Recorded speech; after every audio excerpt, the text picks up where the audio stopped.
Well, let's get more on this now with Tom Packer in London. He's a fellow at the University of Oxford's Rothermere American Institute. Really good to have you with us, Tom. This case is a complex one, but the central claim has already been settled by the judge overseeing this case in New York, the claim that he grossly overstated the value of his properties. What are the implications here for Donald Trump at the end of this trial? So, as you correctly said, the judge has ruled against him. It'll be interesting how much the judge actually, in a civil fraud case, what matters a lot is how much you get ruled against you. So, for example, one relatively weak point in the case is the argument Mar-a-Lago's only worth $18 million, which is just based on the tax assessment, which is very often very low for lots of these things. I think from a personal point of view, it's probably quite inconvenient if he loses badly in this trial. It obviously cost him a lot of money. It could mean he has to sell his businesses, or at least has to move out of New York and sell his businesses in New York. I don't think politically it'll hurt him that much, not least because combined with the completely separate criminal charges in New York, these New York cases are relatively aggressive, can be seen as targeting Mr. Trump. There's quite a few cases when similar people in similar situations haven't been charged. He's been doing this for decades. He didn't get charged till he became a major political figure. So I think it's actually, compared to some of these other prosecutions, it's actually quite helpful for his idea that he's been persecuted. People should vote for him because this is an attempt by people to cheat by getting at him. So I think politically, I don't think this trial hurts him much.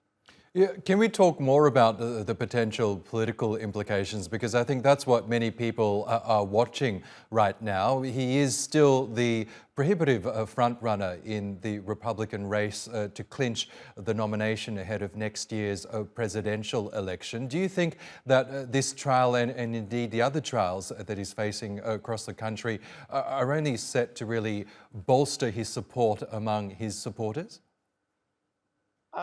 I think they could easily bolster his support among people sympathetic to him, like most Republicans, and potentially lose him some swing voters. Like, it's going to get quite interesting. This wouldn't be true for this trial, but if he ends up campaigning from a prison cell, where I think it could hurt him a bit is if it weakens his rating against Biden, and so people start thinking some of the other Republican candidates like Ron DeSantis or Nikki Haley might be a better bet. Also, to a degree, it might distract him from his trial. Already, a lot of his campaign money he's raising millions of dollars from small donors all over America, is actually going on his trial. That doesn't matter much at the moment, but when the caucuses and the primaries start, if he's spending a lot less money on TV than his opponents because it's all going on legal fees, that could weaken him a bit. So I think it causes a rallying around effect, maybe alienates others, but it might cause what you might call some logistical problems down the line once he actually starts trying to win votes.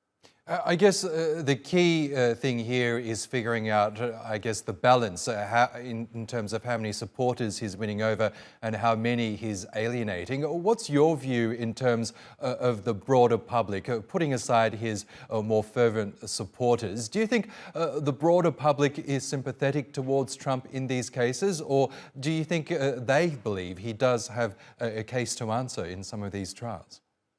Well, if you look at the polling, I think the public, a very high percentage, think it's political, but it's generally been quite sympathetic. I'm not sure there's been a poll yet on this particular trial, but he's shown a narrow majority who think he's guilty. What's interesting is he's been charged by lots of different people for lots of different things. And I think almost any expert who's looked at it think they vary wildly in how credible the accusations are. But if you look at public opinion, at least at the moment, it's all very much the same. So the weakest prosecution, which is the Bragg prosecution in Manhattan, the public, about 54% think he's guilty. The strongest prosecution, which is probably the Florida one on document abuse, breaking document laws, about 54% think he's guilty. So I think what's striking is the consistency of view. It's almost like people have very strong views on Donald Trump. My suspicion is in the short term it helps him because it drowns out other Republican nominees.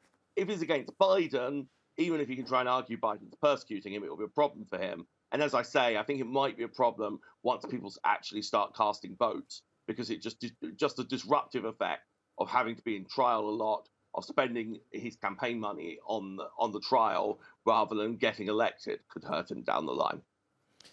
Okay, Tom Packer, we'll have to leave it there, but thank you so much for sharing your analysis with us here on the program.